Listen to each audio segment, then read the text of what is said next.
ગઈ તારીખ 25 સપ્ટેમ્બર 2025ના રોજ ફટાણા ગામે વર્તુ નદીના પુલ પાસે વર્તુ નદીના પાણીમાંથી એક અજાણી સ્ત્રી આશરે 45 થી 50 વર્ષ ઉંમર જેટલી દેખાતી મહિલાની બિનવારસુ હાલતમાં કોહવાયેલી હાલતમાં લાશ મળેલી હતી, જેના આધારે બગવદર પોલીસ સ્ટેશનમાં અકસ્માત મોત નંબર 41/2025 નોંધી અને તેની તપાસ પીએસઆઈ બગવદર દ્વારા કરવામાં આવી રહેલ હતી. આ જે અજાણી મહિલાની લાશ મળી હતી, સૌપ્રથમ તેની ઓળખાણ કરવા માટે આજુબાજુના દેવભૂમિ દ્વારકા, જામનગર, રાજકોટ ગ્રામ્ય, જુનાગઢ, જામનગર તથા અન્ય તમામ ગુજરાત રાજ્યના જિલ્લામાં આ લાશના ફોટા તથા એને જે ચિહ્નો તથા એની પાસેથી જે વસ્તુઓ મળી આવેલ તેની સાથે માહિતી મોકલી અને કોઈ પણ આવી વ્યક્તિ ગુમ હોય, કોઈ પણ પોલીસ સ્ટેશનમાં ગુમ નોંધવામાં આવેલ હોય તો એની માહિતી માંગવામાં આવેલ હતી તથા પોલીસ દ્વારા ટેકનિકલ એનાલિસિસ અને હ્યુમન ઇન્ટેલિજન્સ મારફતે પણ લાશની ઓળખ કરવા માટે તથા બનાવનું સત્ય જાણવા માટે પ્રયાસ કરવામાં આવી રહેલો હતો. તે દરમિયાન ખંભાળિયા દેવભૂમિ દ્વારકા જિલ્લાના ખંભાળિયા પોલીસ સ્ટેશન વિસ્તારમાં જે 25 સપ્ટેમ્બર જે બગવદર પોલીસ સ્ટેશનમાં જે લાશ મળવાનો સમય હતો, એ સમયગાળાને અનુરૂપ ખંભાળિયા પોલીસ સ્ટેશનમાં એક 40 વર્ષના મહિલા ગુમ થયેલ તે બાબતે ગુમ જાણવા જોગ નોંધાયેલ હતી, જેની બગવદર પોલીસ સ્ટેશનને માહિતી મળતા તે જે ગુમ જનાર ખંભાળિયા પોલીસ સ્ટેશનમાં હતા, જેનું નામ મમતાબેન વાઇફ ઓફ મૃત્યુંજય પ્રધાન યાદવ, ઉંમર વર્ષ 40, જેઓ ખંભાળિયા બંગલાવાડી વિસ્તારના રહેવાસી હતા,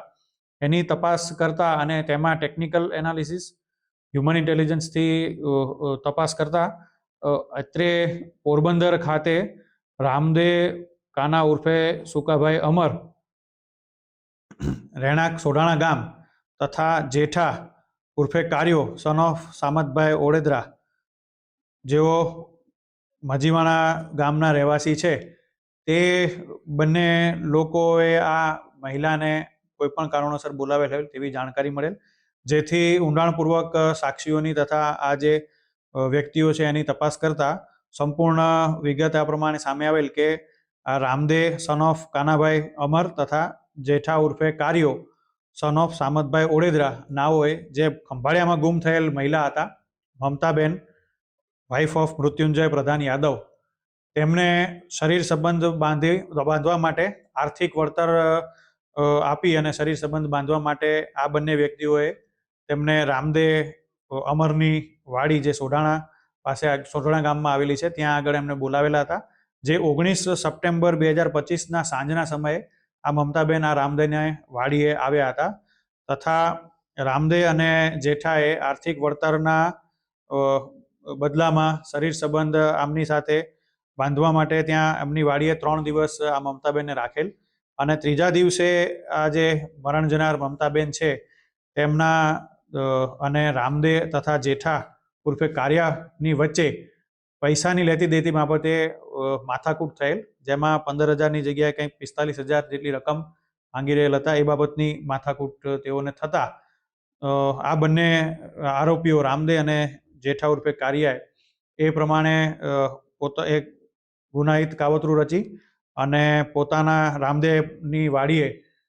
પોતાના ટૂંકમાં એક વ્યક્તિએ એના મહિલાના હાથ પગ પકડી રાખી અને બીજા જે આરોપી છે તેણે મહિલાને દોરડા વડે પાછળથી ગળું દબાવી અને તેને મારી નાખેલ અને આ જે મહિલાની જે લાશ છે તેમણે પછેડી જેવું પ્લાસ્ટિકના કંતાન જેવામાં બાંધી અને ફટાણા ગામ ખાતે આવેલ વર્તુ નદી ઉપરના પુલ ઉપર બાઇકમાં લઈ જઈ અને નદીમાં તેને ડિસ્પોઝ કરી દીધેલ અને તે જ જગ્યાએથી આ જે 3 થી 4 દિવસ બાદ